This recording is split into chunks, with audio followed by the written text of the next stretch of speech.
Ini kampungnya sudah hampir kosong teman-teman. Dari 5 rumah yang besar, rumah Batak yang megah dan agung ini mahakarya leluhur kita zaman dahulu, hanya tinggal satu yang ini yang ditempati, yang satu yang itu.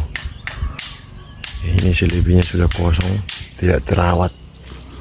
Ya, ada di Desa Utana Mora, Kecamatan Silanya, Kabupaten Tuba. Padahal tempat ini tidaklah